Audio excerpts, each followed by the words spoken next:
This episode is brought to you by the members of the You Run Podcast Network, the Paranormal Misfits Podcast, the Horror Friendly Podcast, the Girl and the Gay Podcast, Video Tasties, Pop Culture Reflections Podcast, the Ghoulish Gallery, You Gonna Eat That Crust Podcast, Voices from the Mausoleum, the Dewey Pop Monster Podcast, the Aardvark and the Magic Moshes Do Red Dwarf, and Movies for Days. All available at yourunpodcast.com. I'm going to be a problem this week, just so you're aware. I can feel it already. I can feel it in your whole demeanour. I just know what's coming. Yeah, I'm going to be a real problem. What do you call a nun in a wheelchair? Is that how we're really going to start this episode? That's how we started. What do you call a nun in a wheelchair? What do you call a nun in a wheelchair? Virgin Mobile. You are on fire at the minute, sir. I will give you that. Thank you very much. Let's start the show. Hey, everyone. The You Run Podcast. The You Run Podcast. You want to die tonight? Scott, I think you know who the fuck this is that's talking. Cancel Mark. I was terribly offended. Because after all, this is not our show. This is your show. Hello, everyone, and welcome back to the original and best fully interactive horror movie review show. My name is Scott. My name is Mark. And we are your hosts every week as we take you through a movie selected by you. It's fully interactive. We'll be sharing listeners' thoughts and scores along with our own deep dive review and some facts and a game. If you want to get involved in future episodes, all you need to do is follow us on one of the social medias. We're at You Run Podcast. Also follow Mark. He is Reviews from the Crypt and VHS from the Crypt on Instagram. He is desperately looking for a stalker. It's like middle-aged man seeks stalker. Apply on Instagram. VHS from the Crypt. She's back, you know her. No, really? She is back. She is back. She's got an account and she followed me probably about 2 or 3 months ago now. And I keep an eye on it. I keep an eye on her page and stuff to check out what she's up to. So you're stalking her now? I am, yeah. How the tables have turned. But she hasn't messaged or anything like that. She's commented on like one post and I just ignored it. I thought, I'm not engaging. Wow. What's her account? I'll message you. I'll message you it later. Yeah, but it's like definitely her. But she has this account where she's like, it's. Do you know when you get those accounts where you're like, you know that's not you, and you do like massive AI CGIing with your face and heavily Photoshop it onto like pin-up girls and stuff. Yeah, she's got one of those accounts now. And we should be discussing this off air. I don't know why we're talking about this now. This is like a conversation me and you need to have away from, because she's probably listening. Yeah, that's fine. All the shit falls out on air. It always has since the very beginning. We're not going to change it now. Send me the account. I need to go. I will. I'll screenshot and send it you later. Yeah, okay. We have an email address for anyone who uses emails. Not that anyone emails us, but if you want to, it's yourunpodcast@gmail.com. You can write anything you want, and me and Mark will read it on the air. If you want, put in your email you want Mark to read it in an accent. He's really good at doing those. Like, Mark, give us an Irish accent. Top of the morning to you.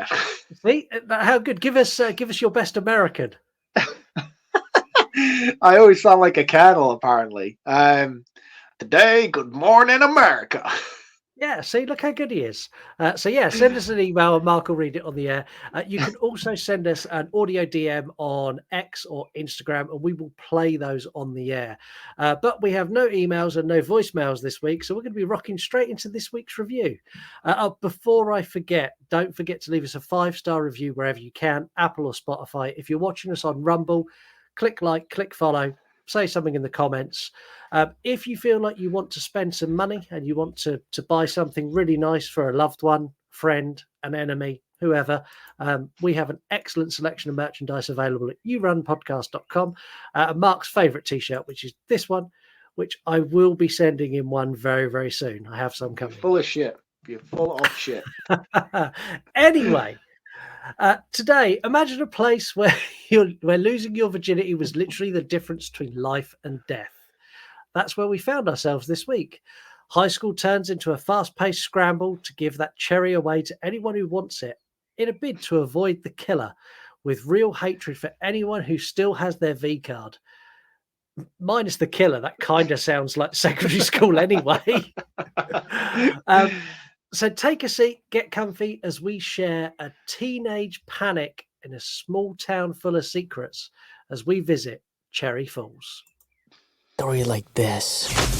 It was a dark and scary night, kind of like tonight. 25 years ago, a horrible crime was committed in the town of Cherry Falls.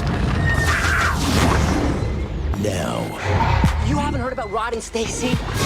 Did they break up? Break up! Wake up! They're dead! What their parents hid in the past. Nobody has seen or heard of her for over 25 years.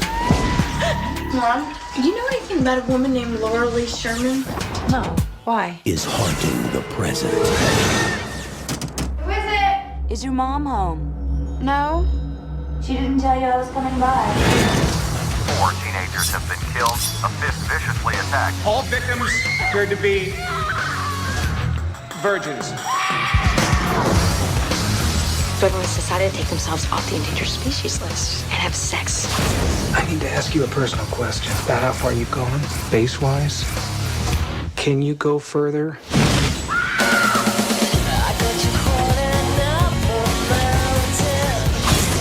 Tell me about Laura Lee Sherman. Tell me. That was 25 years ago. Do you think she goes all the way? Doubt it. You gotta come. Come on. This is my post. I can't just split. Cherry Falls. Don't you want your first time to be something beautiful, something romantic? That trailer's fucking amazing. The trailer is better than the movie. Oh my god, how fucking good is that trailer? Do you know what? That's one thing that I just realized as well, is that if this movie was funnier, it would have been amazing. And it's not, unfortunately. It's just missing that mark, isn't it? If they'd have led into the comedy with this, I think I would have been on board. But instead, we'll get into it. They lean in a different place that I just don't like. No, it's hard to navigate. It really is. Yeah. Listeners score the movies here. They scored this a 2.5 out of 5. Letterboxd coming in at a 2.9 out of 5. Where do you think Gladys scored this? A 1? Maybe a 1.5? Gladys has scored this a 4 out of 5. Highly inspired by other 90s slashers. It wasn't as well received by audiences, but I thought it was fantastic. Good for you, Gladys. Yeah. Gladys is definitely AI and does not have the understanding of human emotion in the way that we do. And I'm sure as we go through it, I'll explain where I am with it. I know where you're going. I know how this is going to play out. And I'm preparing myself to be on the defensive here. I think you might need to. We're a spoiler heavy show. Heather, tell them how spoiler heavy we are. Okay, I'm going to explain this shit to you like you're 5. Get your eyes checked. Read the damn episode title. I don't want to hear any bitching, any complaining about how, oh, there's spoilers. No, read it. If you've not seen it, do not listen. Do as Heather tells you, everybody. If you've not seen it, now's your time to go and watch it if you can find it. Did you struggle to find this? No, because I own it on VHS. Yeah, I now own it on DVD because I had to go and buy a copy because I could not find it anywhere. Is it not on streaming anywhere? Nope. No, not even on Prime. Like, this is nowhere. You can't get it. Oh wow. I did not know that. I thought this would have been like quite a popular movie to have on streaming services because a lot of people love it. Yeah, like mid-90s slasher. That's like cheap purchasing for streaming services. 100% I thought I'd find it. I've got almost every streaming service conceivable to man, and it's not on any of them. Wow.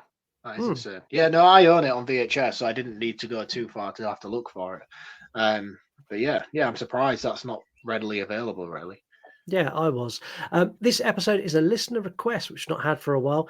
This comes from one of our followers on TikTok. Huge thank you to Donna Decay for giving this movie to discuss. She's a really cool account as well. So if you are on TikTok, go and give her a follow. She puts out some great horror content, and she's just all around a really nice person. So go and give her a follow. And Donna, I'm going to apologize now for the things I'm going to say in this episode, because I know you love this movie. And I'll be honest, for the first time ever, I'm actually hoping Mark sits the opposite end of the scale and will defend something. I'm going to do my best, but it's going to be really, really hard. That's all I'm going to say. We opened in the town of Cherry Falls, and we watched the sunset before we go to a car with a guy kissing a girl. Why is he reading poetry? Like, he's the most douchey guy in the world. It's like, and the sun will set and we will kiss and it will be magical. And then he tries to touch her crutch. It's like, that's not how you do it, you fucking idiot. I know, but it's like teenagers, isn't it? Lines. You know, you all have those lines that you try and go with. I never went with classical poetry. Did you? No, I never did go with the classic poetry line, but I maybe possibly quoted movies and maybe a few song lyrics along the way. 100% song lyrics. When I was about, I must have been about 13, I was a fan of a band that were really underground. Like, they were friends of mine, so they didn't have any albums or anything out. They had a really, really good song that was a love song, and I wrote a poem for a girl that was just their lyrics and palmed that off as my own. Do you know what I really miss are the days of like MSN Messenger, and you used to have like your header on MSN Messenger. I used to just list like song lyrics on that all the time just to reflect the emotion that I was feeling that day.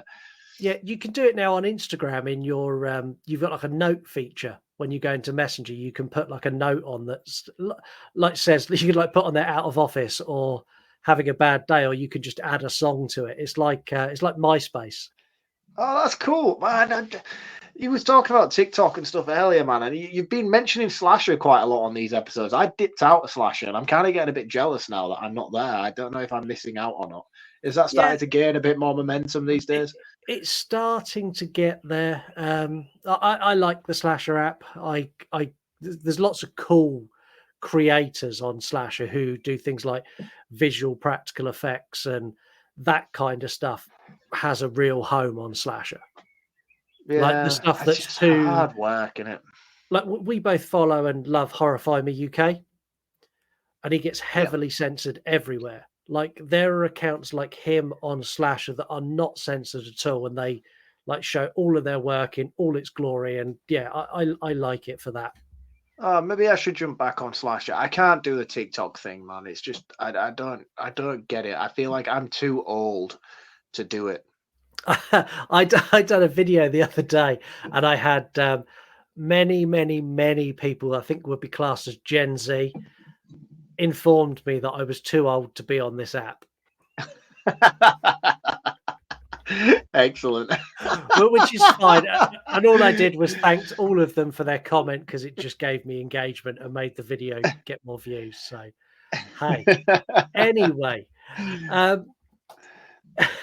he gets a bit grabby and basically then begs for sex when she says no. And they're like, this is not cool. He also has a personalized number plate which says Supernova. What a cock.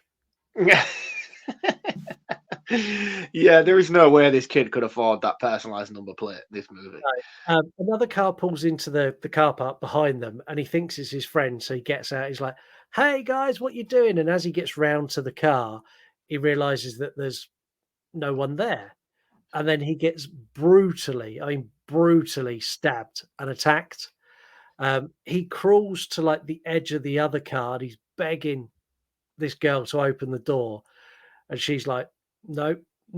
And then she opens it. As soon as she opened it, I went, you fucking idiot, you're dead. the killer's in. We fade to black, and the killer pins her to a tree and kisses her, and we see that the killer's a long-haired person. Female. We've already said this is spoiler heavy. He's got the most masculine hands in the world wrapped around her neck. Yeah, okay, but the insinuation, and at this point, I'll be honest, first time watching this movie, I was under the illusion that it was a female killer. Oh, so was I, yeah. I didn't really pick up on that until, I mean, I've watched it multiple times since, and you've watched this more than once?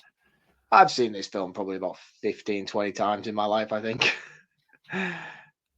Wow. Like this is a guilty pleasure. It's a guilty pleasure movie. It really is. Yeah, like really guilty. Like, and I think the thing is, like, is this the first time you've watched it then, recording for this tonight? I think I may have seen it like when it came out. I think I saw it, but I've not watched it since or thought about it since. I would say to you now, given your experience with it this time around, try again, maybe like around October, Halloween time.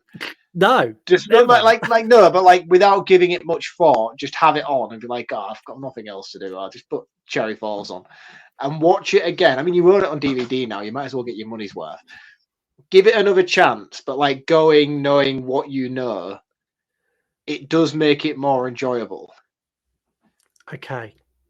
Because it's like one of those Scooby-Doo mysteries, but when you already know the end game and you're picking at the part at the beginning, you see character interactions and stuff.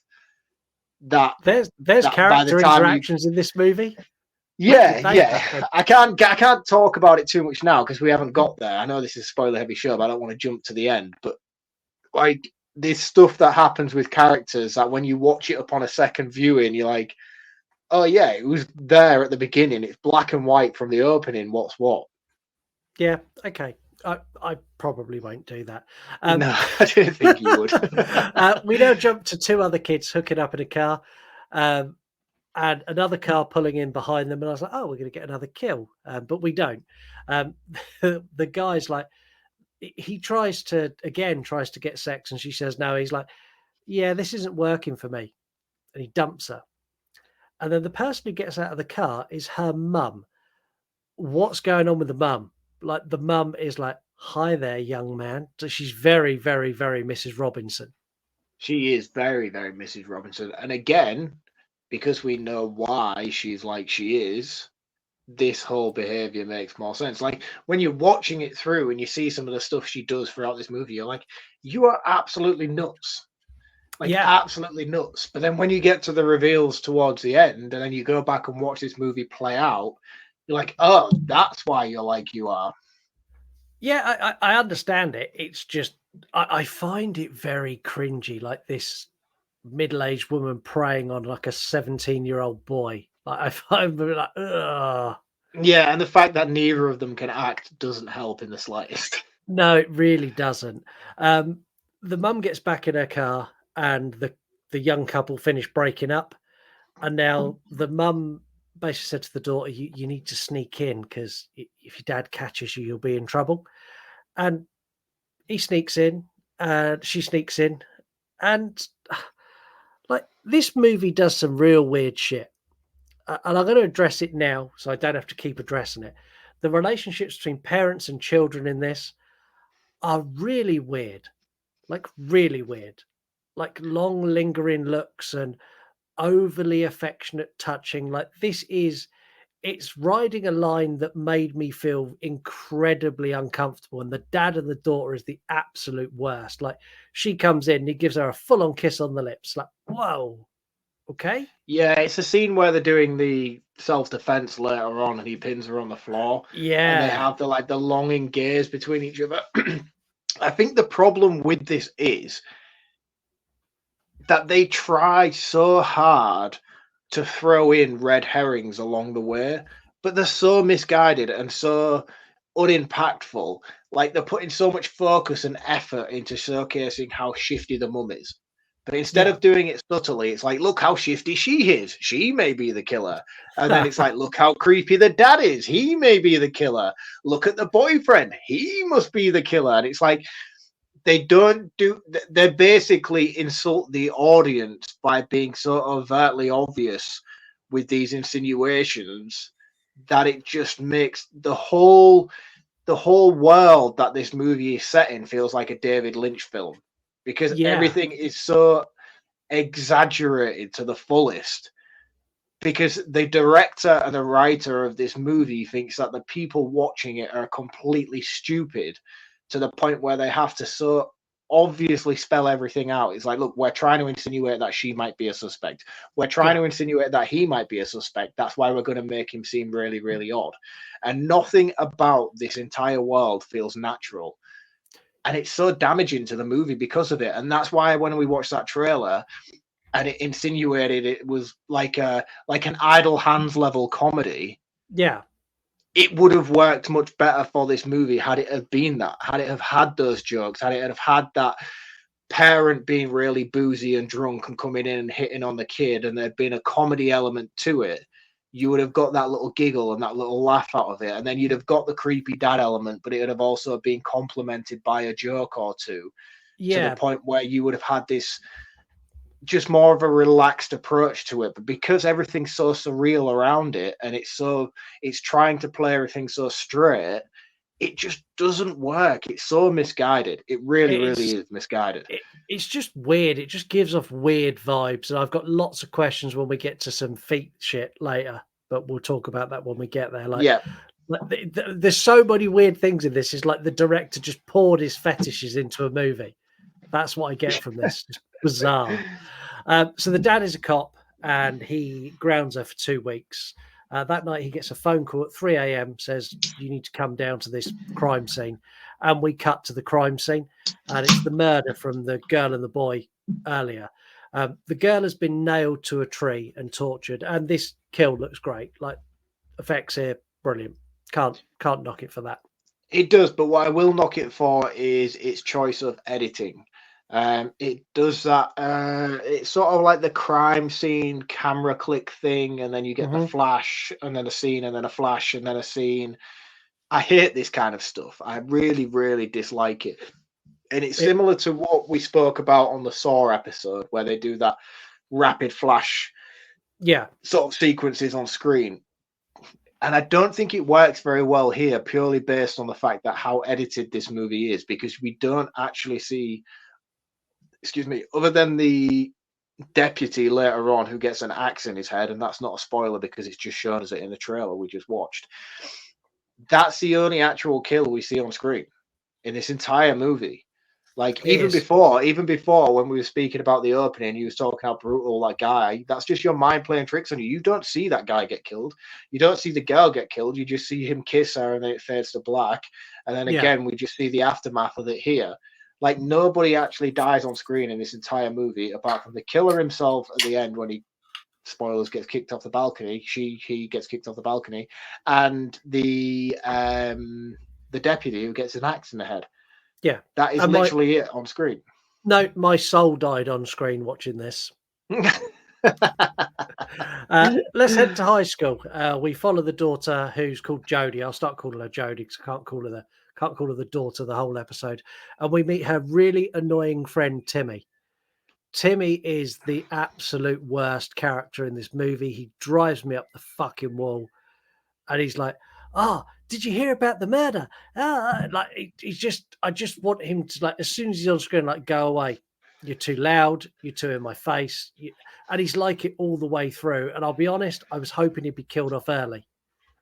He does get killed off very early. But again, it's just that over-exaggerated, eccentric nature that this movie's trying to portray, but it doesn't follow through because it's not complemented by comedy. Yeah. It just doesn't fit. It's just not. He fits into so many stereotypical tropes of these types of movies, but just done so extravagantly that it becomes infuriating. Along with multitude of characters throughout this movie, it's just so misguided. It just doesn't hit the mark because everything's right. Everything is right with this movie. It's all there. It's just not quite there. Like a couple of little tweaks and a couple of one-liners here and there, and a bit of more of a comedic score to it. And this would be one of the greatest cult movies of a generation, and we would all be looking back on it like the way that I do on Idle Hands, and being like, "This is the best Halloween movie ever. I love watching it every year." But it just don't get it. It just doesn't know what it wants to be. No. We meet the head teacher, who is obviously sleeping with one of his students from the long lingering looks. As she brings the sheriff in. The sheriff's acting in this scene is the worst ever. It's like he's looking at a teleprompter. It's so bad. And the problem is, this is Kyle Reese. This dude killed the Terminator. Like, we know what he can do. Like he killed a xenomorph, multiple xenomorphs, and it's like you put him in this movie, and he looks like you've got him from the Sci-Fi Channel. he does look like he's very much suited to a role in Sharknado. Exactly, it's wild. We now go to a classroom where there's a teacher who's counselling his students, and this teacher's called Leonard. He's super over-caring and softly spoken and really weird. We also meet Ben, who's another dickhead character, and I think her name's Cindy. This whole scene is stupid. Like, they're like, "Oh, tell us how it made you feel." And Ben's like, "Oh, well, I didn't really give a shit. Like, do you have details of the crime scene, man?" And then Cindy's like, "Well, I think it's quite sad." It's like this whole thing is completely pointless. The sheriff arrives and asks for like anyone who knows anything to come forward. I think one of the problems of this, it's just dawned on me now, is this movie has too many characters and too much generic high school bullshit. And I don't know who's who enough to really care about anyone. Well, the thing with this scene in particular, where he comes into the classroom, is it has been done already and much better in Urban Legend, where you get that whole auditorium scene with Robert Englund. Yeah. It's basically that scene, but just done to a subpar level. It's almost like it's trying to replicate that, but it doesn't quite know how to. And you've got the similar sort of characters. You've got the guy with a scarf who plays. He's basically the guy from Dawson's Creek who goes up and does a pop rocks and soda. Yeah, and that scene's amazing. It all works in Urban Legend. It's all really, really cool. But again, in here, it's almost like it's spoofing all these amazing slasher movies of this era, but it doesn't realize it's spoofing them. You know? Yeah, I agree completely. Jodie makes one of her friends at lunch go and talk to a boy, and he eats ribs in a very suspicious manner. And then a fight breaks out between a girl and a boy, which I found weird. And then the girl's dragged away by the teacher, not the boy, even though the boy quite clearly punched the girl in the face with no provocation. We get. But this goes nowhere. It goes nowhere. That's it. No, it's like this happens, and then it's not important ever again. We get a quick flash of hands wearing nail polish, sharpening blades, and ominous music plays. Like this is the killer. We cut to a woman knocking the door of the girl who was fighting earlier. So I'm guessing this is where this goes. And the woman's introduced herself as Laura Lee Sherman through the door and says, I need to speak to your mum. She's like, my mum's not here. She's like, can I leave a note? Like, yeah, okay. So the girl opens the door a little bit and the woman gets in and kills the girl. Yeah. Again, cutaway sequence. You see you see her smash her head against the door and it cuts to black. And again, no kill. Like all the build up for a slasher movie, and then we don't get to see the final execution. It's like being married, isn't it? All the teas and no delivery. I did enough ranting about my wife on the last episode. I'm keeping my mouth shut this week. You did, and we know you get delivery because you have a baby on the way. This is true. Man's got game. It's her parents who find her dead when they get home. Back with Jodie, and this is where her dad's teaching her self-defense. This is the weirdest, like, sexual tension-filled scene. Like, he's teaching her, and then, like, he throws her, and then she, like, throws him, and they end up with him, like, pinning her on top the floor. Of her. And it's like almost like they're going to kiss. Yeah. And then they get distracted by the doorbell. It's the weirdest incestuous thing I've ever seen. Yeah, and, like, they shouldn't be like this whole movie just makes me feel uncomfortable. Not in a this is a horror movie, but in a that's a bit weird. I don't like that. But again, that's what I was saying about the misguided red herrings. Like there is nothing about the relationship between these two. He is very much a stern, strict parent. He wants the best for her. He's trying to teach her self-defense because there's a killer on the loose. You get it. That all makes sense. But then they throw this moment. Yeah, but then they throw this sort of longing sort of look in there. as if to say, "Oh, don't trust him, he's dodgy," but it has nothing to back it up to warrant it, and it just feels so out of place. It's like, why have you done that? Like, I don't get it, because that's not what you've developed these characters to be. I mean, Brittany Murphy, I love her. She's fantastic. Her untimely death is very, very tragic. I feel like she would have gone on to do amazing things in her career had it not been for her tragic overdose. But I think, like, she plays Kooky very well. You know, she plays that sort of Fairuza Balk from the kind of character amazingly. So, like, her weird, quirky nature is understandable because that's just who she is. That's how she's been typecast in all the movies she's been in. But for them to do it to him and for him to have this moment just doesn't make any sense. No, it really doesn't. And I think Brittany Murphy was incredible. Her performance in 8 Mile is arguably Oscar-worthy good. Yeah, her performance in this, on the other hand, it's not. It's not even Razzie-worthy. It's not. We find out that the 3 victims were all virgins, and they had the word "virgin" carved into their inner thigh. And the sheriff has another awkward scene where he's talking to Jodie. He's like, have you had sex? She's like, no. He's like, maybe you should do that. And again, there's this longing look. It's like, no, not with you, you creepy fucking man. Yeah, I mean, this I actually quite liked. I did find this to be quite authentic because he was doing it in a fatherly, protective way. So what he was trying to do was find out how far she had gone to know whether she was safe or not. And it's a really awkward moment, like a father-daughter moment. I haven't experienced this with my daughter yet because she's only 3.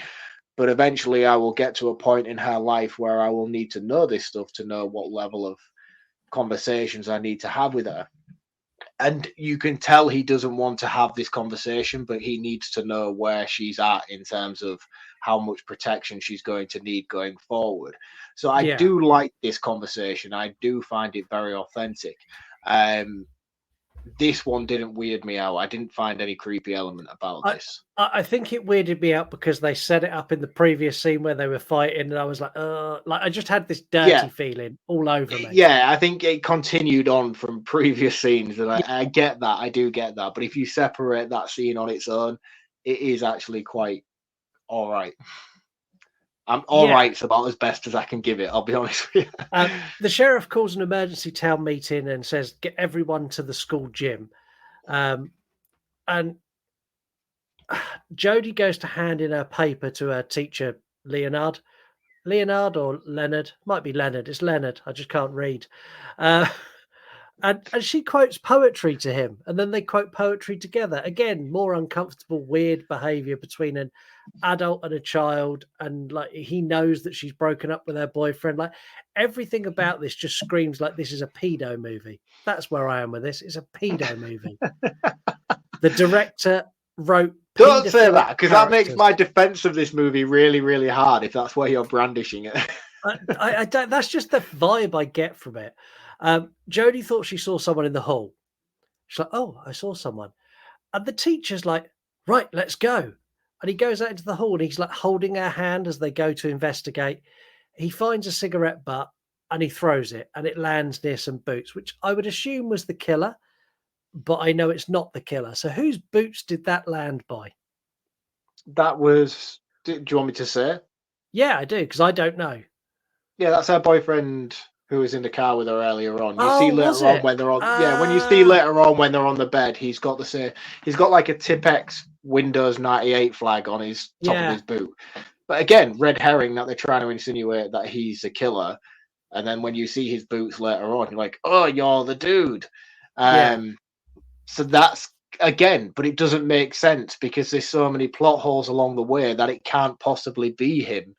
Yeah. So why they set it up in this scene that it is makes no sense again.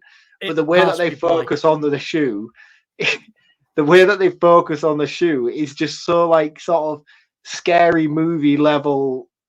Oh, look, it's the killer. It's just like, look, he's got a special footprint on it, like a special marking on his shoe. Like, nobody has that on their shoes. You know, No. like nobody has that. He's got a big black serial killer boot on, but he's Tippexed it just so you know that when we see it later on, it's the same person. Maybe I should do that. I'm just going to put Tippex on one of my boots from now on, forever. What, just in case you decide to randomly kill people? We know it's you hiding behind a curtain. Exactly that. The sheriff and the head teacher argue over whether they should release the information about the killers killing virgins. But the sheriff does in like this meeting, and you've got Jodie and Timmy watch from a hidden spot. The parents start fighting and squabbling over, like, one of them's like, oh, well, what do I do to make sure, like, are you telling them to go out and have sex? And like, one of the other dads like, yeah, I don't think you need to worry about that with your daughter. It's like, what do you mean? What are you trying to say? And then a full-scale riot breaks out in the classroom. Right, this scene with the riot and another scene later on when everyone's outside the classroom next to the news vans and they're all just like, these are just like, wow, that is the most unnatural behavior of human beings I've ever seen presented on screen. It's like, people do not act like that, regardless of how whatever the situation is. People do not do this. No. So it started off with two dads arguing, and it went from that to, like, I don't know, it almost reached the level of like a mum picking up a fold-up chair and wrapping it around the back of one of their dad's heads. It's like that level of ridiculous. It's like violence. a full-on WWF sort of cage match kind of thing going on in this sports hall. And I was like, this is just so absurd. Yeah. While this is going on, Timmy borrows Jodie's phone so he can record it because he's writing an article for the school paper, and he's really excited to get his scoop out, and he runs off with Jodie's phone. Now, this is where I really... So she follows Timmy, and she then gets chased by the killer, who's just like Ghostface if he had high heels and a really bad wig. Well, she finds Timmy first, doesn't she? He's dead. Yeah, he's dead. He finds him in the like the little locker room thing because the phone starts ringing. She follows the ringing and finds him with his throat slit in the locker, which again, really cool aftermath scene. Yeah, but again, it's just disappointing we didn't get to see the kill. Yeah, and like this killer is ridiculous. Like, a killer in high heels doesn't work. It just simply doesn't. Just no one can run and chase teens down in high heels. And this character trips and falls and bumbles just like Ghostface, but they're wearing a wig, and they trip and fall flat on their face. The wig would come off. Like, there's so many holes I can pick in it, and I'm not gonna, because he knocks Jodie out and then starts to carve a V in her inner thigh because he's going to carve virgin, and she wakes up and kicks him in the face. Now, there is no attempt to hide his identity whatsoever, because you hear him speak where he goes, "Oh, you're a virgin, aren't you?" Yeah. And they don't disguise the voice at all. No, they don't. They don't. It's definitely a male grunt as he's writing it. Yeah. And then is this where the fight ensues again? And then they start kicking off. This is the best bit of the movie. This is where they go into full, like, scary movie, like the fight scene between Sydney and Ghostface in Scary Movie. This is the level of this scene. It was just missing like a Matrix style levitation kick, wasn't it? Yeah, like she climbs up on like the tables, and she climbs up on like the top of the shelves, and she's throwing science beakers at the killer that are shattering.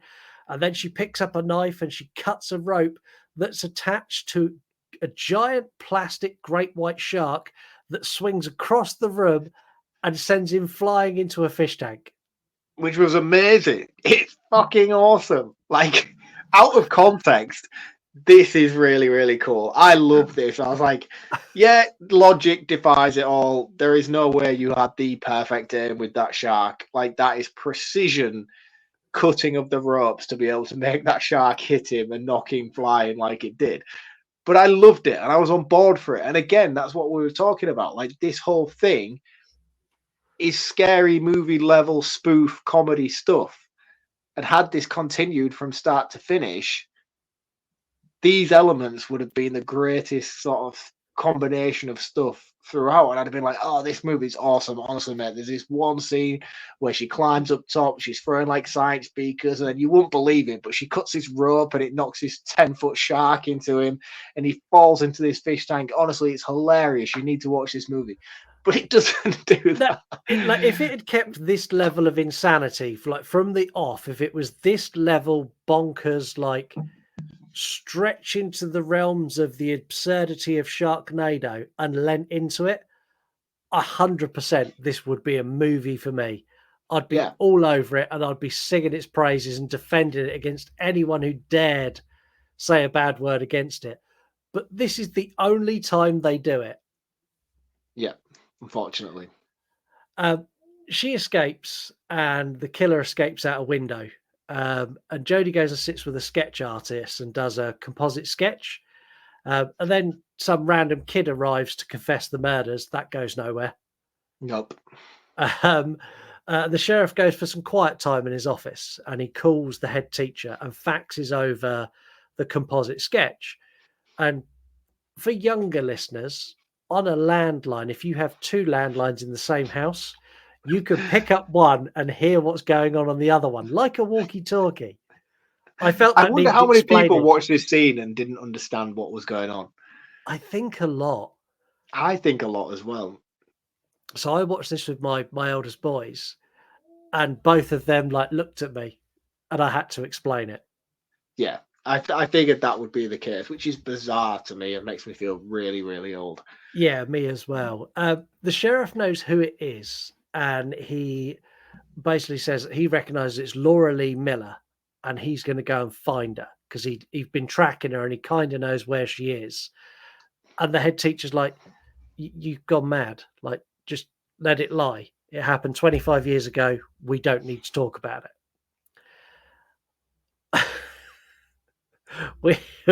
We then get the friend arrive at the police station who hits us with a line that honestly had me dying with laughter.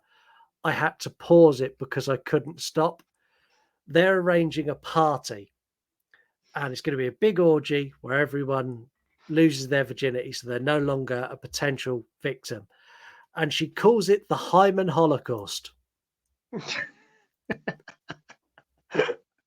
It broke me because it comes so out of left field, and I was like, who wrote that? Who wrote that line? And again, like, just fill it with stuff like that. It would have been perfect. Yeah, this is where the overly touchy mum arrives, and she's very, very touchy-feely. She wants to take Jodie home, but Jodie's like, no, I'm going to go with my friends, and they let her. When Jodie gets to school, she is mobbed by her fellow students like she is Britney Spears on the end of a world tour. It's weird, isn't it? And again, like, that's the whole thing. It's like, what do you mean? Like, this is not normality. Like, the kids are running out of classrooms and corridors, and they're like, oh my God, you're a survivor. Let me touch your face. And it's like, this isn't Michael Jackson. Why do you just back the fuck up? I don't get it. It's so weird. And now her ex is like, you know, I dumped you. Yeah, like I kind of want to have sex with you now. So you're going to come to the party with me tonight? It's like, oh, I hate you. I hate you so much. Surprisingly enough, though, I actually turned around and loved this guy by the end.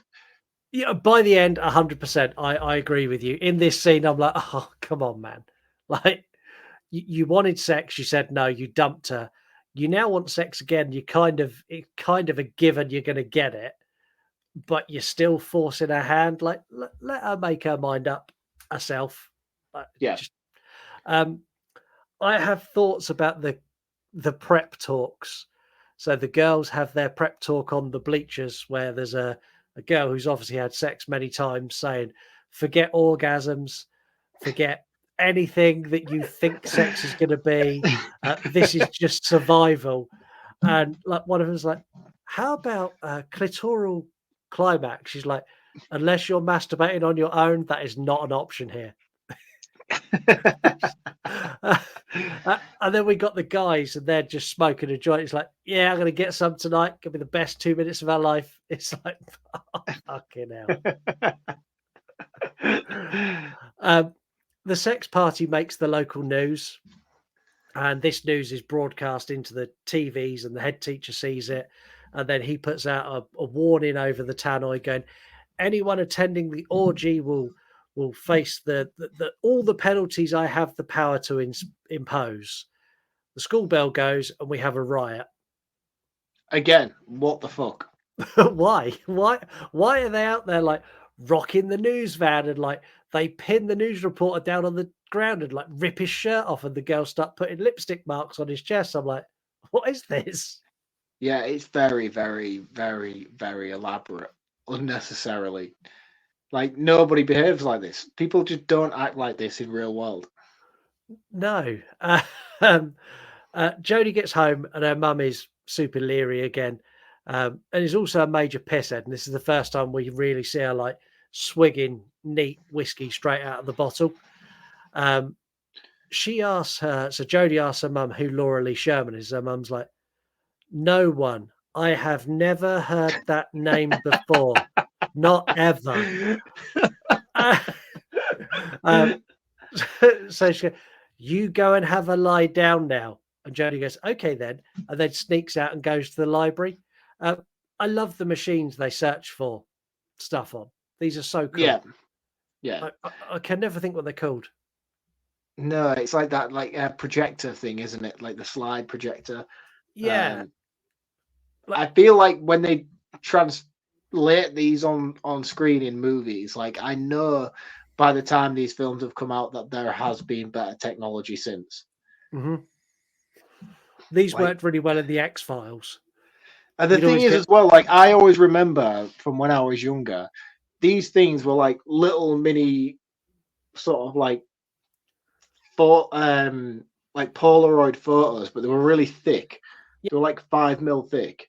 And like that was just like one little article of a newspaper. So like to have a full newspaper must be like a full shoebox sized worth of like slides. Like surely it's less storage to have an actual newspaper. Yeah, but a newspaper degrades. Does it though?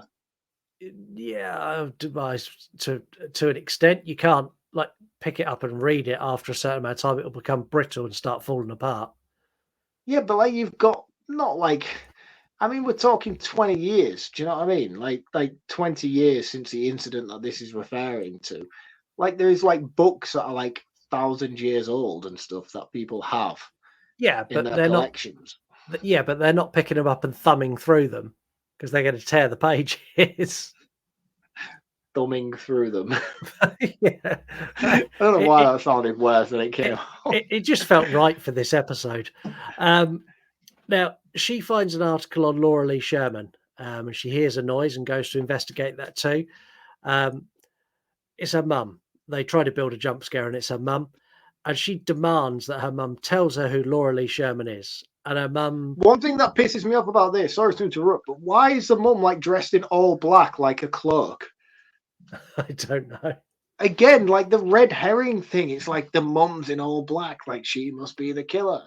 It's like, what are you doing? Like, it's clearly not her. We know it's not her because she grunted like fucking Sideshow Bob literally 2 scenes ago. So we know it's not a female killer at this point.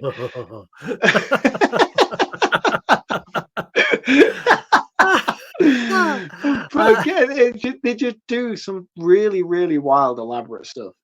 The mum says that Laura claimed she was raped by 4 seniors and they were never charged. The 4 guys were from good families and stars of the football team. So the town decided they shouldn't be charged. She left town, and that was 27 years ago. 2 of the men left town, and the others were the head teacher, and then after a bit of pressing, Jodie's dad as well, who's the sheriff. Now, the dad has gone to track down Laura Lee Sherman, and he arrives at the house from the Texas Chainsaw Massacre. He has a snoop around, and you see in the basement there's like an old style crib, and there's a doll chained in it. And as he leaves, you see a woman standing in the doorway behind him. The sheriff gets a call, and it's from the head teacher. He's like, we need to meet. No, it's his deputy calls him to say, the head teacher wants to meet you. You need to go to the school and see the head teacher. Jodie goes to see her ex/current boyfriend. I'm not sure what his official status is at this point. You've just got, hold on, before you go any further, you did gloss over quite an important bit. While he's in this house, I think they say it's in Arizona or something like that. So we know that this is like a really long travel distance because the deputy's like, you can't go, we need you here. Yeah. He's like, oh, I'm going to be gone for the day. So we're talking like 4-hour drive, 5-hour drive, something like that to get to the location he's going to do the snooping around the house. So it's like a long, long way away. Yeah. The sheriff is a very, very important person. Nobody would know where he is going. But the killer seems to know and have timed it very, very well, considering they both live in the same town, to drive this 4-hour journey together, obviously separately, to get to this same place so that he can knock him out and bring him back with him later on. Because you didn't mention that the sheriff gets knocked out in this scene. He gets hit. He hasn't been knocked out just yet. Oh, no, he gets knocked out later. Sorry, yeah. Apologies. Forget that. But they do establish that the killer is there in this house with him at the same time. Yeah, but that's not the limit of the killer's superpowers. The killer knows who is a virgin and who is not. Like, the easiest way out of this is just say you did, but don't. No one would know. How the fuck is he going to know? Yeah, I lost my... Like, you just sit there with a girl and go, let's just say we had sex. It was great. And then you stick to that story. What's he going to do? Come and check? How could you? On a guy, I don't think you can. And unless you're a physician, I don't think you can on a woman either, can you? No, I don't. But like his ability to go, you're a virgin. That's that. He's that guy. That guy we had at school. Virgin. Mate, whose dog is that? Is that your dog? No, that's the neighbour's dog. Oh, dude. I'd be like throwing poison in a hot dog over the fence. No, you wouldn't, because unless you had an entire gallon of poison, it wouldn't do anything to that dog. It sounds like a big thing. Honestly, it's a big Alsatian-y type dog. It probably stands 3.5 foot off the ground when it's on all four legs. When it goes up on two, it's like 6.5, 7 foot tall. It's a fucking monster. My granddad, he used to have, when I was growing up, he didn't live in the same area as us. He was like an hour and a half drive, maybe 2-hour drive just to get to see him. And I used to go stay for the weekend. And he had like a big, I'm talking like a big Alsatian. This thing was like so fairy and wide. As a child, it just used to tower above me. And it was like the greatest dog I've ever seen in my entire life. And I always remember once I became an adult, I was like, I'm going to get that dog. I'm going to get an Alsatian puppy.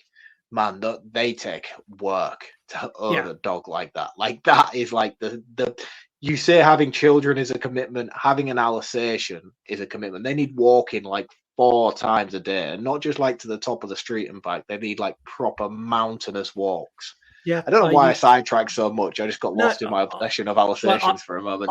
I'm going to continue. So I used to, before I met Lisa, a long time before I met Lisa, I used to live near a dog rescue centre, and you used to be able to basically foster dogs while they were waiting for a home, so they didn't spend nights in the kennels. So I fostered a police dog called Ellie, and I had her for 18 months. She was the best dog in the world. Like they give me all the police commands, and like, if she does this, you say that. And like, do you want to know what her command was to stop her biting? Because it's different for every dog. Yeah. Sorry, I realised we're on a podcast now, so me nodding makes. Yeah, no. So her command, if she attacked, you had to say rainbow sprinkles. Really? And what? She understood that? Yeah, she was trained to understand that. And the reason they chose that is because if you're a criminal and you've been attacked by a police dog, at no point in that attack. Well, like, all of her commands were like really different. Like sit wasn't sit, it was something else. Like lay down was something else. But she was a lovely dog. But yeah, I used to walk her for miles. Like we'd do like a 10-mile walk in the evening. Yeah, they're hard work. They're really hard work. But I would love one. I just don't want to have to. Yeah, I have the effort of having one. I have a dog that belongs on the set of Clueless, as you've seen in photos. Yes, you have a poodly curly haired thing. I do. It's very cute. Fits in a handbag. Anyway, where were we? So, honestly, where were we? Yeah, we reached the point where Jodie goes visits her boyfriend. This is less weird than the tangent about dogs. They're sat opposite each other with their feet pointing at each other, and he's rubbing her feet. And she's like, "Do you want to do it? Do you want to have sex now?" She's like, "Lick my toe." And he licks it. She's like, "Bite it harder." I'm like, no. Like, oh man, I was down. I was down for this, man. Like the whole time, I was like, "You are wet. What are you doing, man?" Like she is throwing herself at you. She is being kinky as shit. And he just says, nah. I just want you to want me for me, not just because you're mad at your parents. I'm like, dude, what are you doing? This is perfect. I would have been a full no. Bite my toe. No, get your dirty toe away from me. I would have been ankle deep in that. I'd have been like, yeah, you like that shit.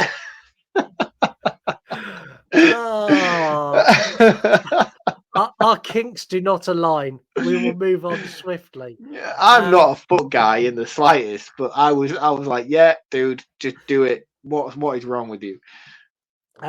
Jodie wants to have sex. He's not interested. And she's like, well, I'll go somewhere else then. He's like, oh, what, like the teacher? She's like, how did you know? He's like, well, I've seen you talking and it's kind of fucking obvious that you want to have sex. And she's like, well, maybe I will.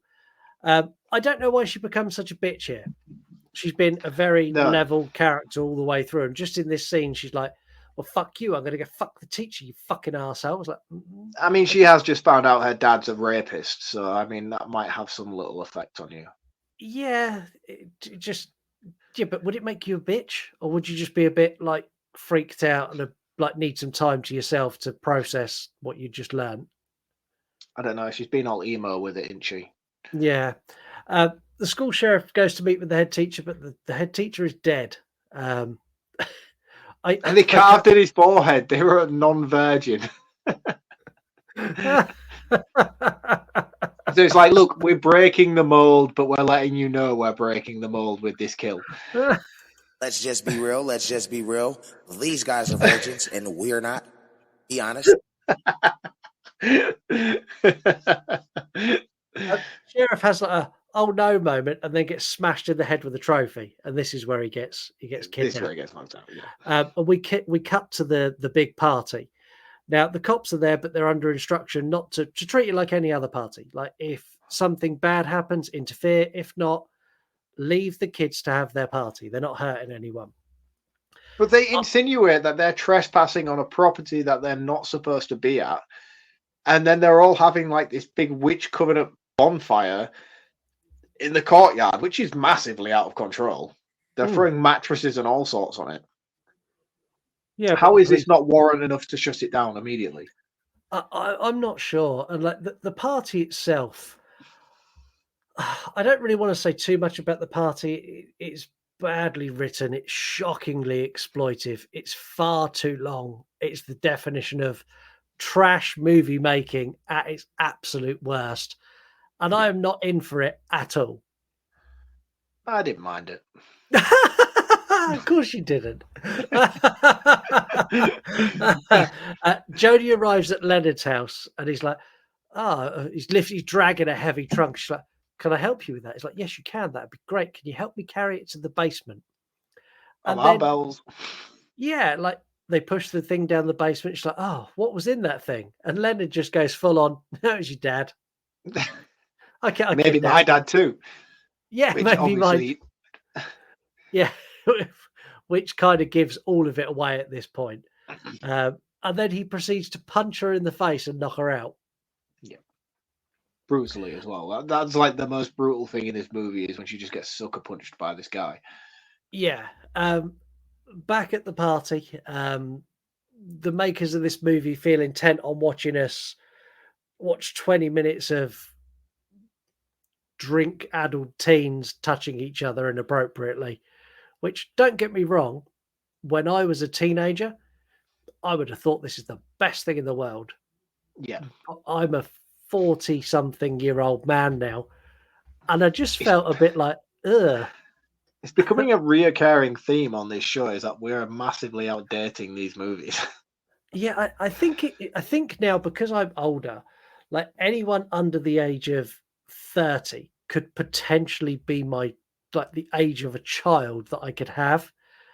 And I look at people like when I was in my 30s, I'd look at women in their 20s and go, wow, you're hot. Now I'm in my 40s, I look at women in their 20s and go, you need to put some clothes on.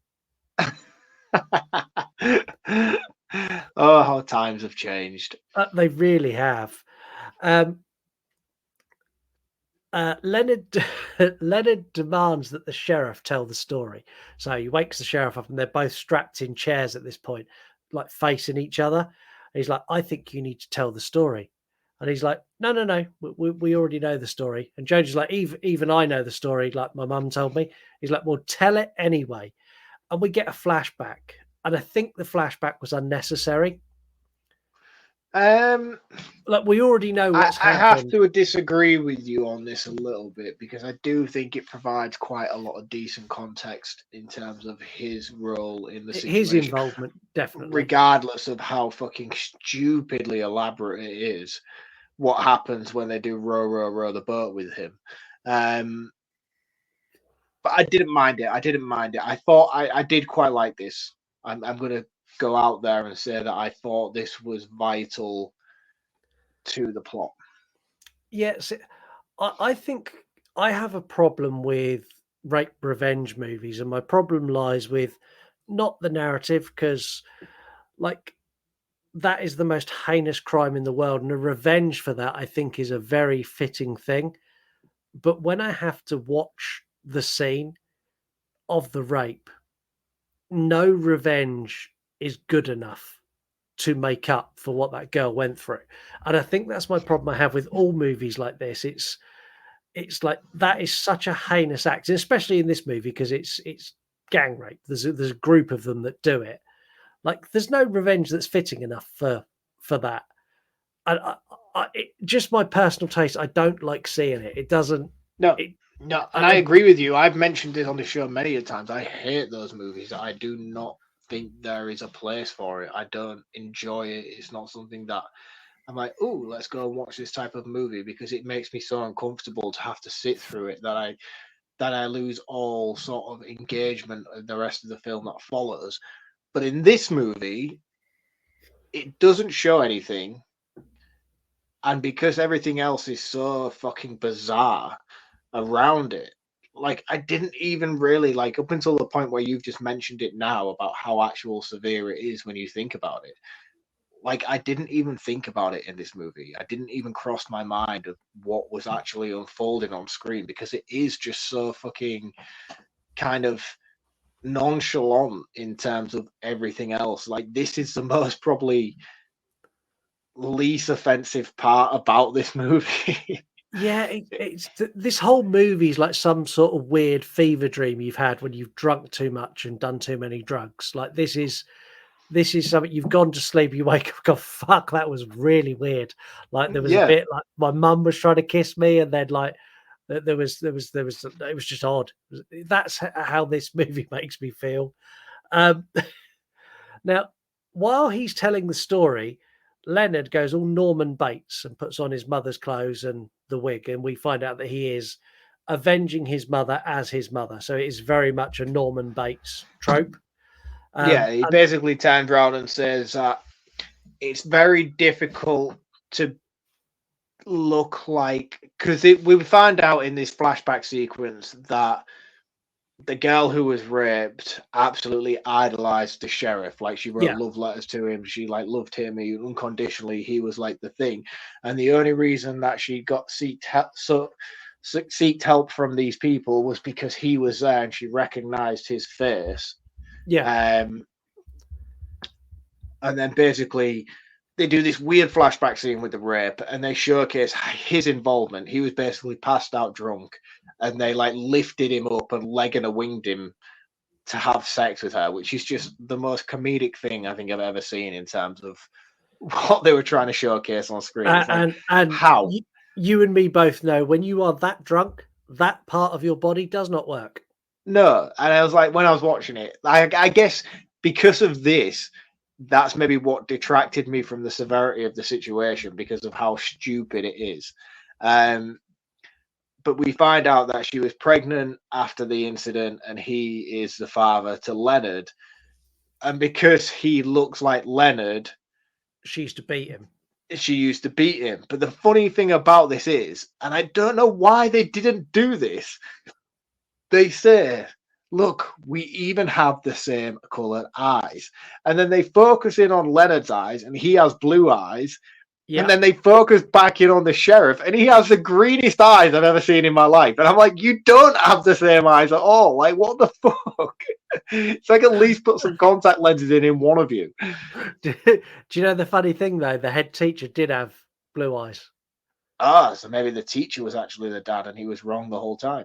Well, either that or it's just a don't pretend like it was intentional. No. Leonard starts carving Virgin into Jodie's thigh again, and this is where the doorbell rings, and it's Jodie's boyfriend. And this is where he gets a full redeeming arc for me. All is forgiven. He's like, Jodie's here. And Leonard goes and answers the door. He's like, no, she's not. He's like, she is, because her bike's there. He's like, no, she's not. He's like, why are you wearing lipstick? He's like, no, she's not. And then with that, the boyfriend just punches him, runs into the house and locks him outside. They do an attempt at reenacting The Shining with Leonard smashing the door down with an axe. Where did he get that axe from? I have no idea. Just maybe it was in his wig. The sheriff and he gets back in, and the sheriff and him have a bit of a scuffle, and the sheriff gets stabbed while he's trying to choke him out.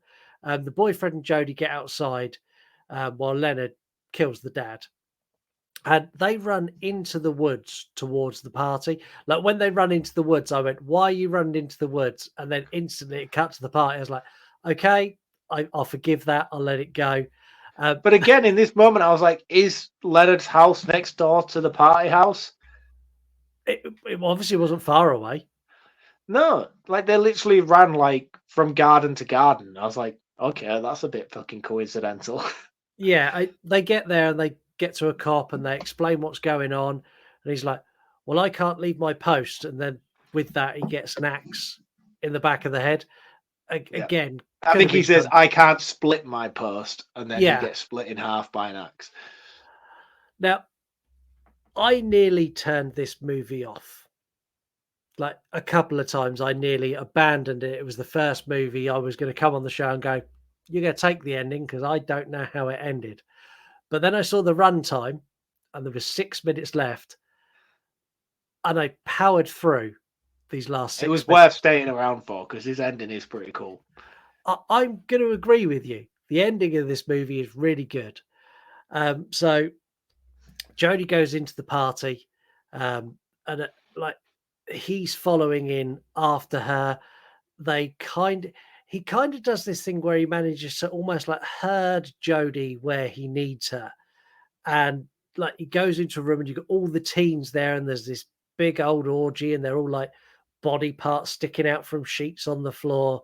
And he just goes full psycho, like slashing at everyone. He pins her to the floor and the boyfriend comes to the rescue again. This time Leonard kills him. And I was like, oh no. Like, he like slits him across his stomach, doesn't he? Yeah. This sends Jodie into a rage where she's like proper, like has this bit where the camera goes all shaky. She like holds her head and has a bit of a like she has all like these flashback sequences of him being like a normal teacher and then rapey dad, and like the whole movie just flashes back in a quick 30-second succession. It's fucking weird, man. Yeah. She throws him through a window. I'm fine with that. He clears a 3.5-foot wide balcony, breaks the railing, and falls to his death below. How strong is this girl when she is in a rage? The thing is, the more times you watch this scene, the more hilarious it gets. Yeah. So, like, what she does is she grabs him and throws him, and then he like falls through the glass, and there's a balcony which is about 6 or 7 foot long. He sort of like Usain Bolt jogs across the balcony before like jumping, not just falling, literally jumping over and doing a flip before landing on the fence below. And it's just like, why was it so hard to put something so simple together like that? Yeah, like let them fight out onto the balcony and let her just knock him over the edge. It's ridiculous. Yeah. He wakes up for one last scare where a boy goes down and touches him, and he reaches up and grabs his throat, and then he gets shot and put down by the deputy. Jodie's but again, this deputy kill, the deputy comes out like something from a spoof movie, double cocked with 2 guns in her hand, and starts Boys from the Hood shooting at him. She shoots at him. He's still got hold of the boy's head, like his hair, and a bullet sort of like severs his entire arm from his body. And like in the next scene, after he's been like shot limb from limb, you just look at the boy to the left of him, and he's got his head, like his hand still like clutching onto his hair, stuck to his head. It's like, what the fuck is going on? Jodie's boyfriend survived, which I was quite pleased about that he didn't die. They have a weird scene at the end, not that that's out of character for this movie, where Jodie sat there with the FBI and they're like, do you know any reason why I'd have done it? No. Do you know they're basically covering for her dad for being a rapist and trying to bury it, aren't they? Yeah. When they leave the police station, Jodie thinks she sees Leonard and he vanishes. I'm 100% sure this was an attempt at a sequel, and I'm so glad they didn't get it. And we close with the sun setting on Cherry Falls again, and the rivers run red. Cool. And I don't know why. It looked great. Looked good.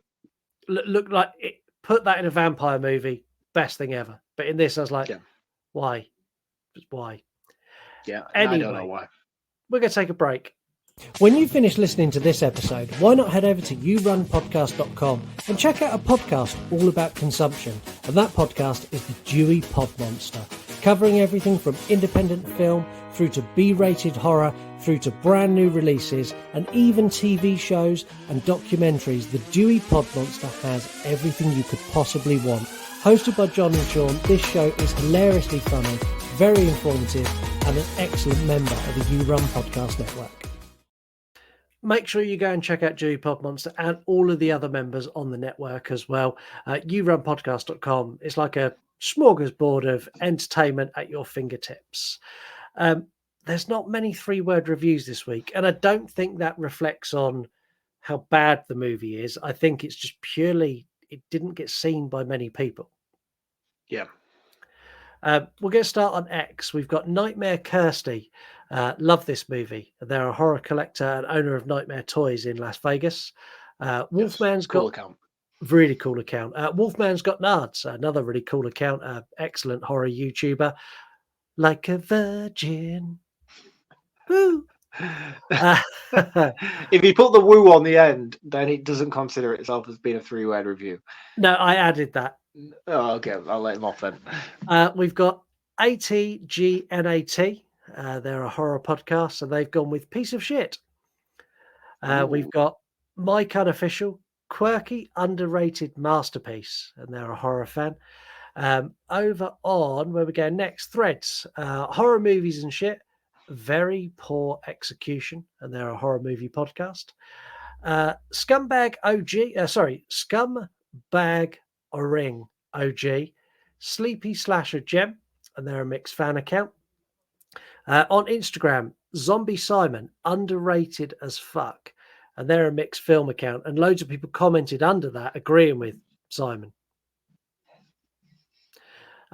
Salvage Horror, Sex Saves Lives, and they're a horror account.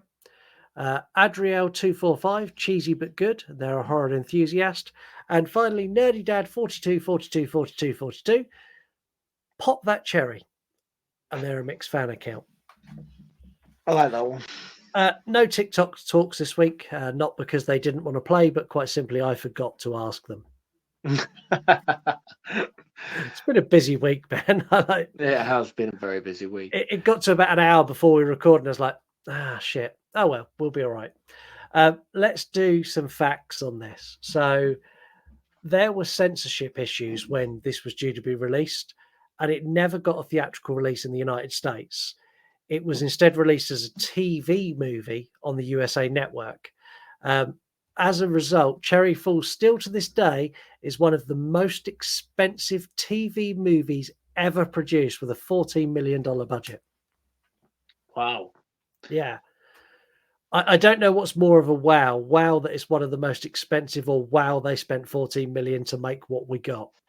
I mean, the thing is, it does have the high production value of it to be cinema quality. Like, if this was, we spoke about it off the air, and I was unaware that this was straight to video. I didn't know that at all. I thought this was, especially due to its popularity as well these days.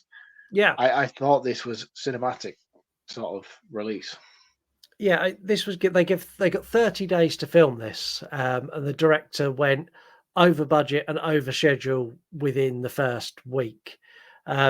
Many of the scenes were basically they couldn't film them; they're being rushed to film.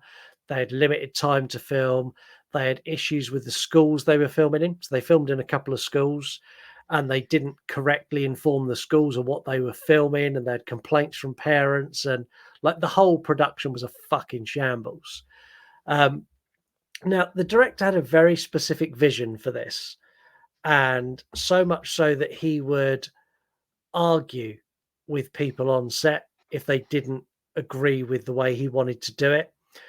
He had a tantrum after a falling out with Jay Moore, who plays the killer, and he left set for 2 days and didn't return because he was so pissed off that he wouldn't act it how he wanted him to.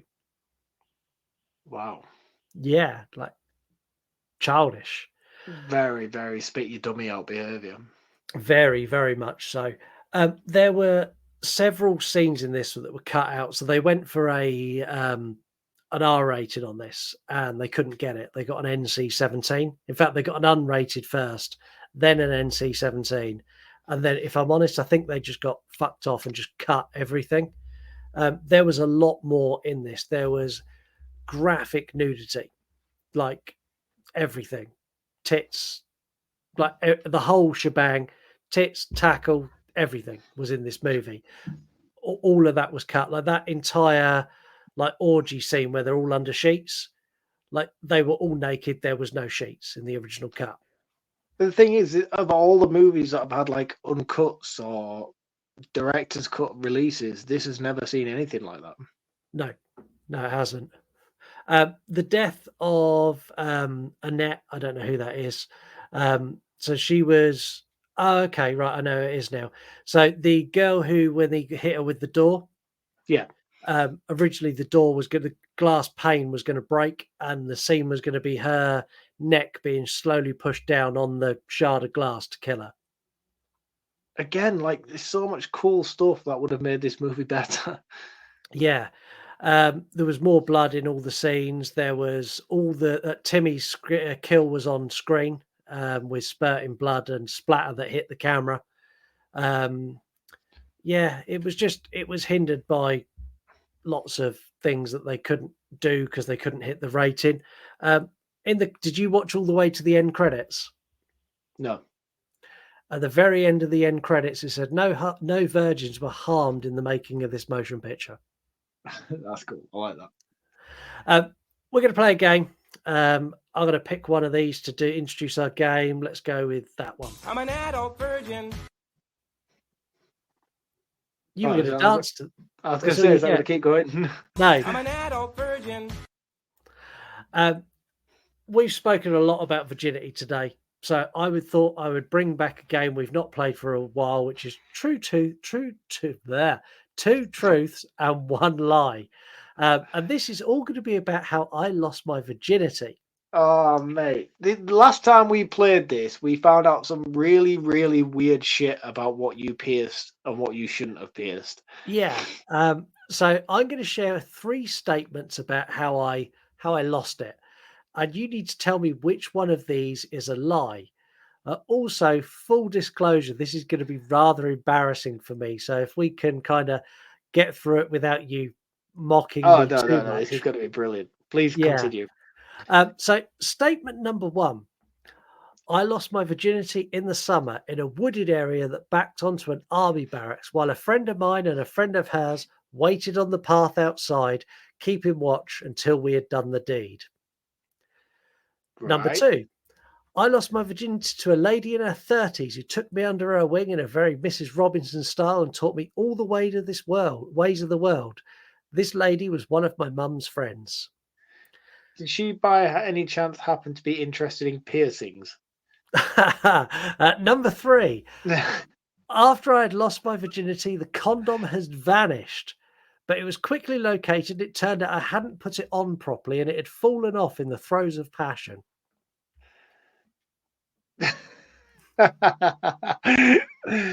Right. So, right. Questions. The lady in statement number 2. Yes. Was she a piercing enthusiast? She may have had some piercings. Was she a piercings enthusiast? I wouldn't say she was enthusiastic. Yeah, both nipples, maybe. Did she ever convince you to pierce anything on you? Maybe. Right. Question number 1. What was the 2 people you had waiting for you? It's a big milestone in your life. These are the kind of things you remember forever. What were the names of the 2 people waiting outside? Craig and Sarah. I feel like you said that, like you threw your hand up as if it was like the first names that came to your head.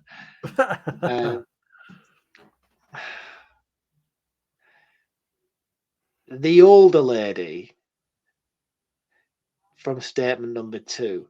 How close was your relationship with this lady prior to the sexual virginity taking?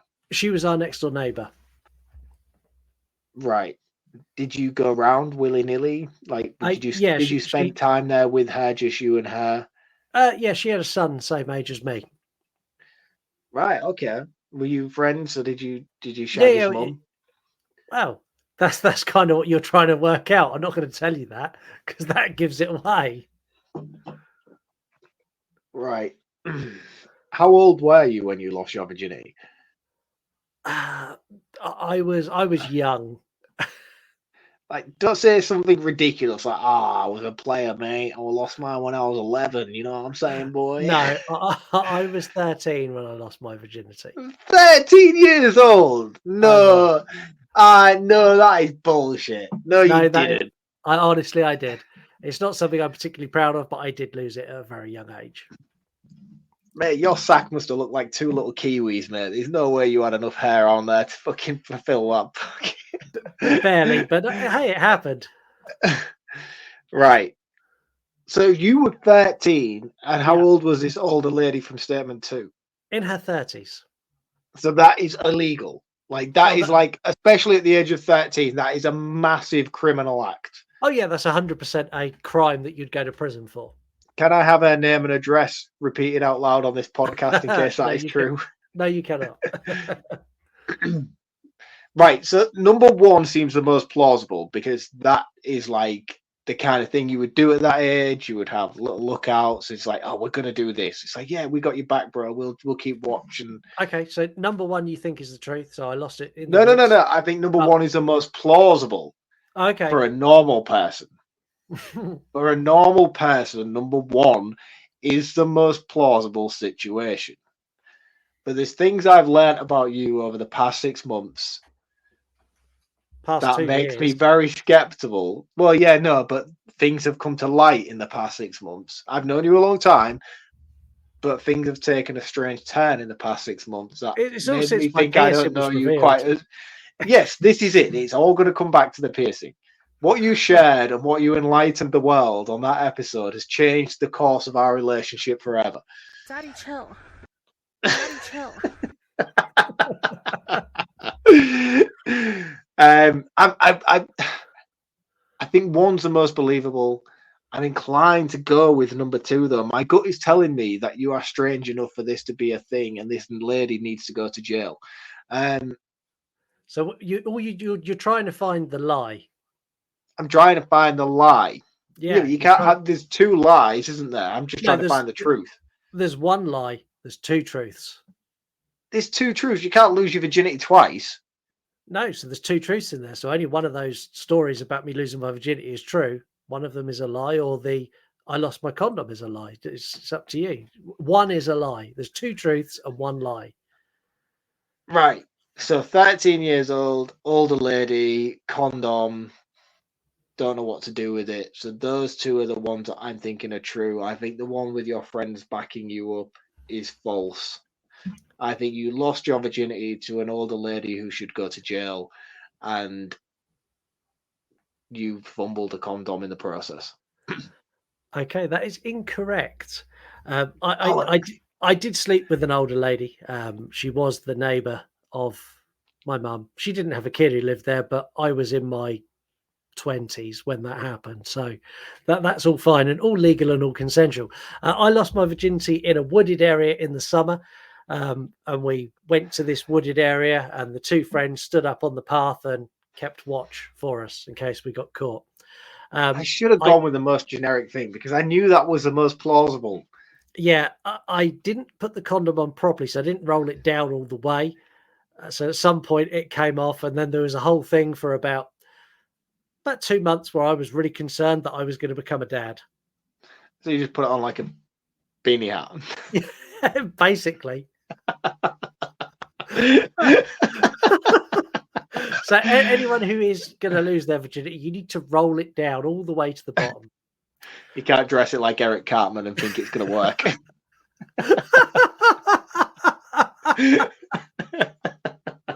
Oh my God.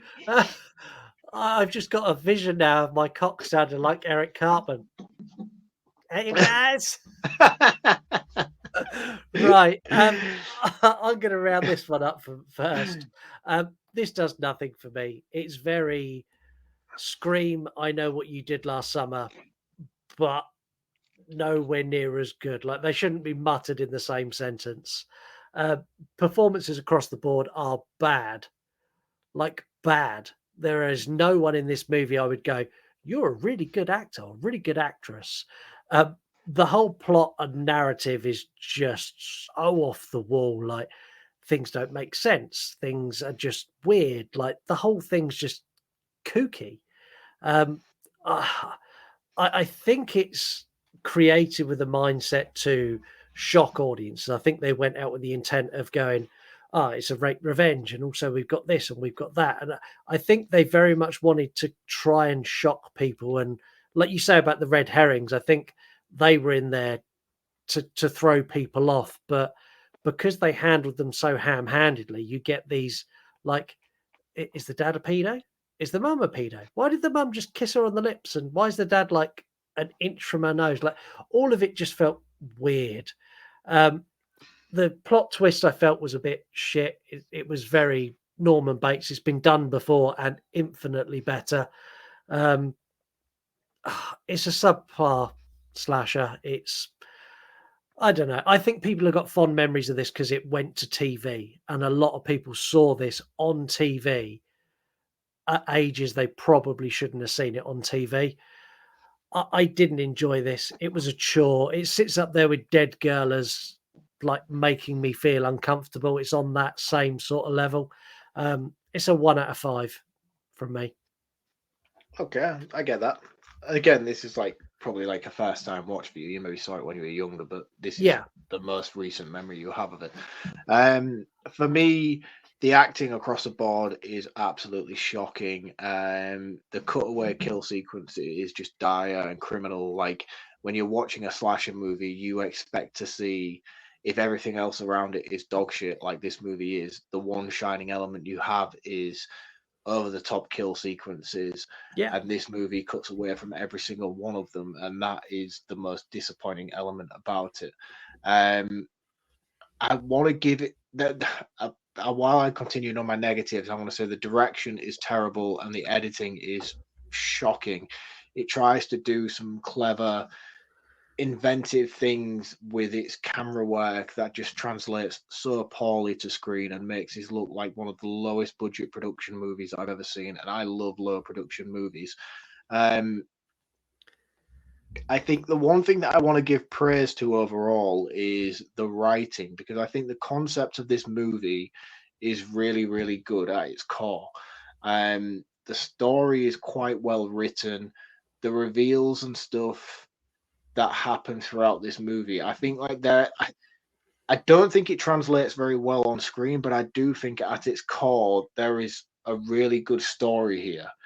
And even with the reveals that we get at the end, I feel like everything that comes with it is really, really solid. Like, it works well. Like, this whole rape revenge subplot that we get that comes to fruition, and that it might be her brother and her dad's the father. And this is all really, really good stuff. I agree. Just handled really, really handled really, really badly. And like, that's what makes it so disappointing for me, is that at its core, this is a really good movie. It just misses all the right beats to get it there. I have this thing with this movie where, like, I know how bad it is when I watch it, but then 6 months or a year will pass, and I'm like, oh, I'm going to watch Cherry Falls because that's like a proper fun time. And I think over time, my mind just puts it in the same bracket as things like Idle Hands and Urban Legend and things like that. I put it in the same bracket as Idle Hands as well. No, fuck off. This is my roundup, not yours. And I love those movies for certain types of reasons, because they are over the top and they are silly and they are sort of self-aware before the whole screen meta thing. And I always think that this movie is that. And then when I watch it, I'm like, oh, I really wish you had have been that, because that's what I remember you being. Because one way or another, I always make a better version of this movie in my mind when I watch it. I still like it, and I still enjoy the time I have when I'm watching it. Most of the time, it's for the wrong reasons. And I like pinpoint things where I'm like, oh, that's hilarious, unintentionally. And I enjoy it for that. It's a 90-minute tight, well-paced slasher movie, littered with flaws, but I never begrudge every time I rewatch it. I think it's a fun movie. For someone who likes B-movie slashers, this one didn't know which lane it needed to be in, and I think given a day in the editing room, this could be something cult worthy, but it's just not there. And my mind takes it to a place that I want it to be, that it's not. But I still like it, and I still enjoy the time I spent with it. But if I was to score it fairly, I think it's going to be a 2.5 out of 5. There's enough here to enjoy, and there's certainly enough here to warrant rewatches going forward. I think for you, Scott, I think if you give this another chance in 6 months' time, knowing how this plays out and the silliness that it kind of gets to in the finale, you might enjoy this a bit more going through it again and picking up on those elements that you get with the interaction with the teacher and the sheriff in that interaction scene where they kind of come into the classroom. Yeah. The way he behaves towards the sheriff and stuff, knowing what you know at the end of the movie and then seeing it play out again on a rewatch. Little bits like that do warrant its time. So yeah, it's a 2.5 out of 5. It's middle of the road. It's not good. It's not great, but it's certainly not as bad as it could have been. Yeah, and it is bad. Yeah, I think fair scores from you. I think I've scored it probably harshly, but I scored based on my enjoyment, and I did not enjoy this movie at all. Yeah. That's us done for another week. Do not despair. We'll be back next week. We are going to be bringing you an episode that is going to be interesting because Mark's going away on holiday, which no one knows. We're not entirely sure what we've got next week. So we have either got a movie where we are going to let the wolves out and, oh my God, hell is going to break loose. Or we've got a movie where we're going to let the zombies out and, oh my God, hell is going to break loose. But next week is going to be a banging episode. And we have something very special coming to somewhere else very shortly. So there is going to be a relaunch of sorts on YouTube. and I'm going to close this episode out with a teaser for that. So thank you very much for listening. Thank you very much for watching, and we'll catch you all next time. Cheers, guys. See you next week. Voices in my head.